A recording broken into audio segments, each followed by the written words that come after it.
Hello everyone, it's Caitlin, and today I'm going to show you 3 different ways to attach hem braid to your 19th century skirts.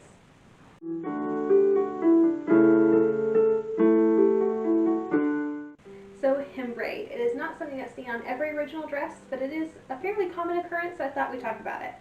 I've primarily noticed hem braid on original gowns ranging from the 1840s to the 1860s. I have not yet come across an original dress from the 1830s with hem braid. I have noticed hem braid on a couple of 1870s dresses, but I really don't study that time period. My research really stops at like 1864, 1865, so I haven't really put a ton of work into figuring out what was common on those types of dresses.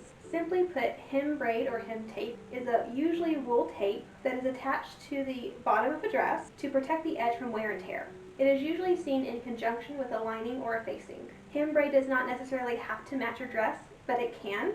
On originals that I have personally seen, I have seen 3 different ways to attach hem braid, and so we're going to go over all 3 of those methods today. That's not necessarily the end all be all. There may be more ways, I just don't know.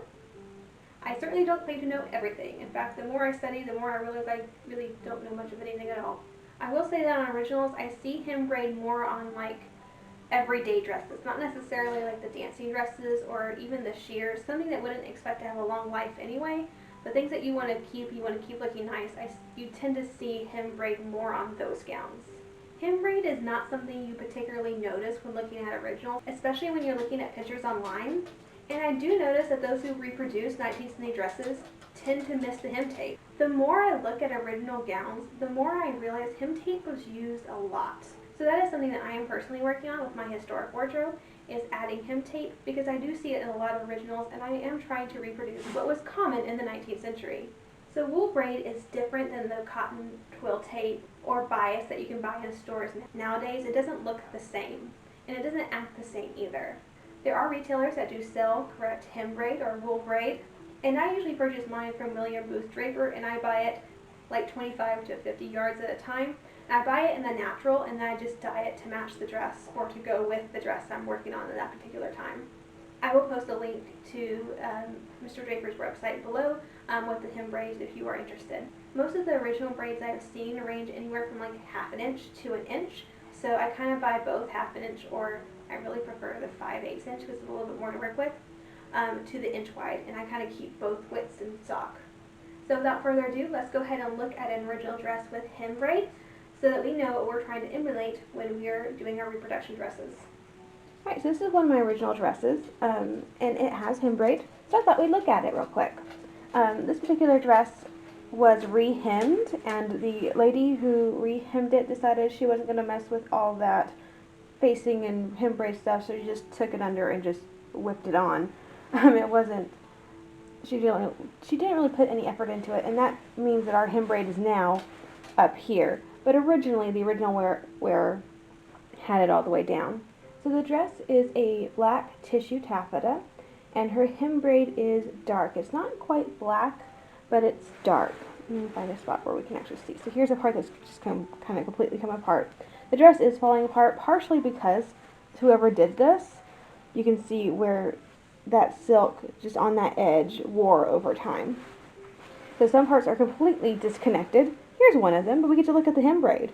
So it's about 5/8 inch hem braid, and she put it on this side, and she tacked it down, and then she folded it over and whipped it on this side. So this is a 2-step hem braid. This is a very secure way of doing hem braid, but it's the most time consuming.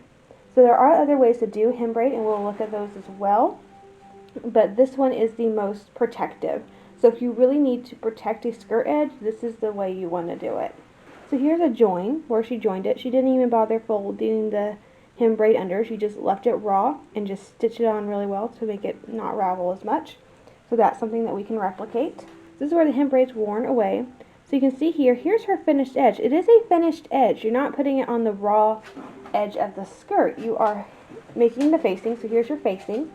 And if you don't know how to do a facing on a mid-19th century skirt, I will link that video where I go into how to make a facing. So you would face your skirt first, as usual, and then stitch it up here. And so you have a nice edge, a nice clean, finished edge. And you can leave the skirt as is. You don't have to add hem braid, but if you need that extra protection, you just do the hem braid over top the finished edge. So now that we've looked at an original, let's go ahead and talk about how to replicate this hem braid ourselves. So this first way to put hem braid on a skirt, we're going to copy the original. So what I've already done to this skirt is hemmed it with a facing. So now what we want to do is to protect this edge. And so I have my hem braid here. I actually meant to dye it closer to this color. It ended up black. I added probably a little too much black dye, and that is okay. You do see plenty of hem facings that do not match whatsoever, so it is perfectly acceptable. I have inch wide here, and you see this on originals, and it's easier to do it with the wider hem braid. So if you're new to this, I would highly suggest the wider hem braid than the narrower. But what we're going to do, we're going to sandwich it just like she did. So it's going to look like this, and so you're only going to see that at the hem of our skirt. So to start this, what I'm going to do is take my hem braid, only overlap it just slightly. You don't want it just about halfway, essentially, up the hem.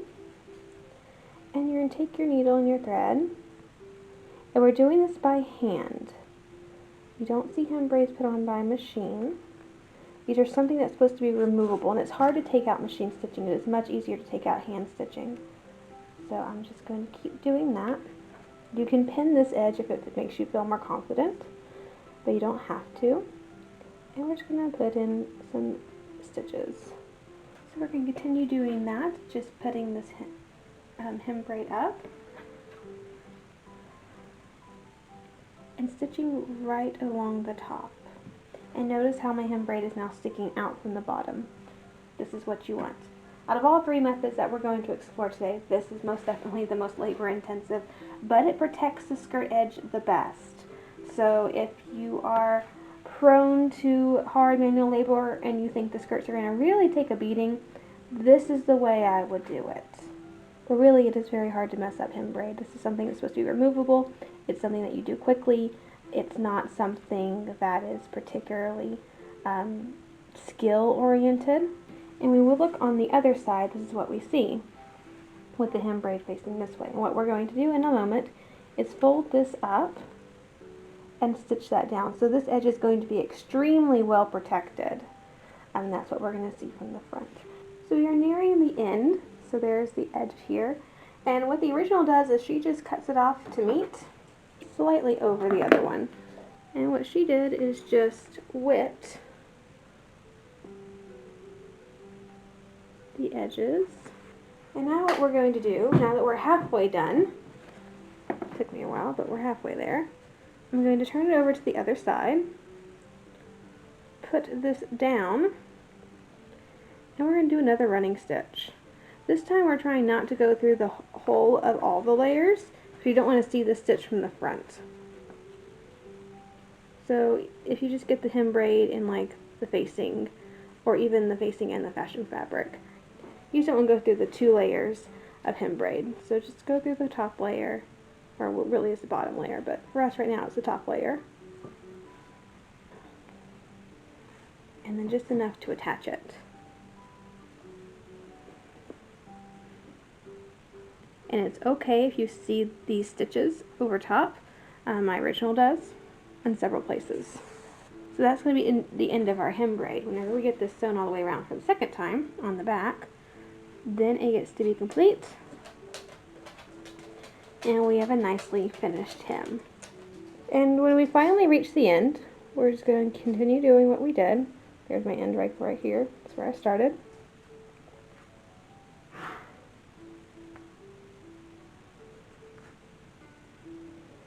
Go all the way up to where we started. And I would go like a stitch or 2 more before tying it off. And here's our hem braid.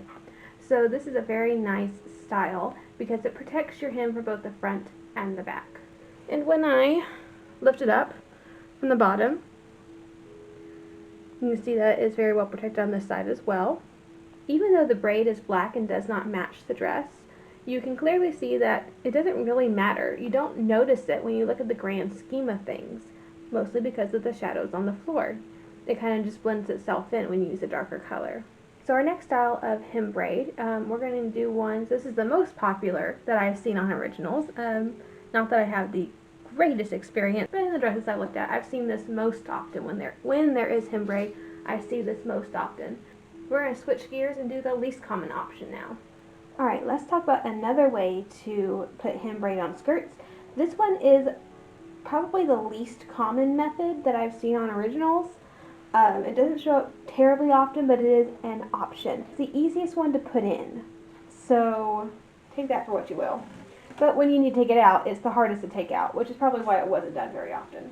So here I have hem braid that turned out a lot darker than I meant it to. I meant it to be like pinkish orange, but yeah, that's what happens when you don't measure your dye stuff. Sometimes things don't come out very well. But it's okay. You'll notice on originals that hem braid does not always match. So we're going to use it. So my hem braid here is an inch wide. You can use a little bit narrower. So what we're going to do is we're going to put, this is the dress fabric and it's right side up. So this is the right side of the fabric. I know with silk it's kind of hard to tell because they both look like right sides until you start sewing, and then you have a right side and a wrong side. And then we're going to take our facing. So essentially what we're going to do is we're going to sandwich dress fabric right side up, hem braid, and facing. And the facing is right sides down, so you're putting the right sides together on the facing and the dress fabric.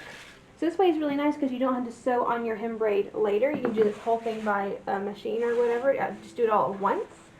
However, it is not as common because again, it's hard to take off. So you'll see when we're done that to be able to take this hem braid out, if it got worn, it was time to replace it.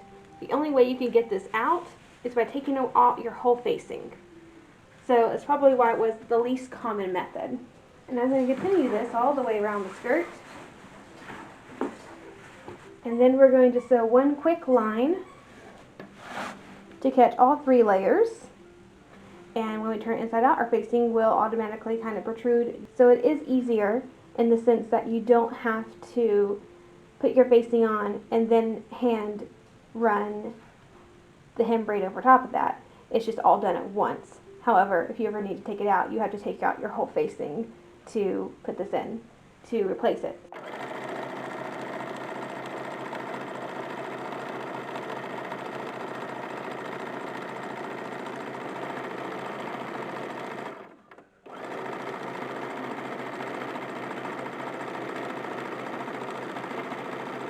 And when you're done, all you have to do is turn your facing over to the wrong side as usual, and then run a little running stitch again, just as usual. And from the front side, you have your braid already attached.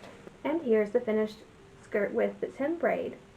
So again, just like the last one, even though it's not the color of the dress, you really can't tell that it's there.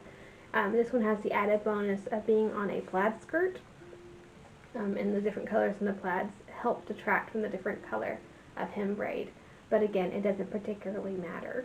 You still see about the same amount of hem braid as you normally would with the other style. But again, it's the most difficult to take out. So when you need to replace it, you have to replace the whole facing bit. One thing I kind of like about this style though, even though it is super labor intensive to take, even though it's more labor intensive to take out, that the half of the hem braid that's still inside the hem is very well protected. So in theory, if this side becomes ratty, I can take the whole thing apart, turn the hem braid upside down, and use the fresh side of hem braid. So I can use this hem braid, in theory, twice over. So we've looked at the most common and the most labor-intensive way to put in hem braid, and we've looked at the least common and least labor-intensive way to put in hem braid. So let's split all that down the middle and work on our next dress. This is one way to put on hem tape or hem braid. You notice I have my skirt here. This is the blue cotton, and I chose actually a variety of other prints to be the facing. So the skirt has already been faced. There's this one, on this facing I turned it in and we did a stitch there. So on the front you just see that. And we're adding the hem braid over top. So I'm on the wrong side of the fabric, and I'm taking my hem braid. This is about 1/2 inch wide, and it was a cream colored. I opted to dye it darker blue so it would go with the dress. a little bit more. And so once I've sewn it on, this is what you see from the front side. It protects the hem very well because this is where your boots are kicking up. And so you're not hitting the very edge of the fashion fabric here. And so it does protect it very well. And all I am doing is a very simple way of putting on hem tape is I'm just overlapping this edge just slightly, maybe like 1/4 of an inch. I want over half of the braid to show through. And we're doing a very large, not very nice running stitch through all the layers. And I am seeing my stitches on the other side, but I'm using a thread that's matching decently, so it's not actually gonna really show. This is a very easy one to take apart, because all you have to do is take out this running stitch, and there's only one running stitch to do. So this is by far the easiest to put in and the easiest to take out. And since it's supposed to be removable anyway, this is the version I like to do. This one I actually did fold over just a tad bit so you don't see the raw edge on the front. I'm just going to overlap this slightly, cut, and I'm going to just run my little stitches all the way through.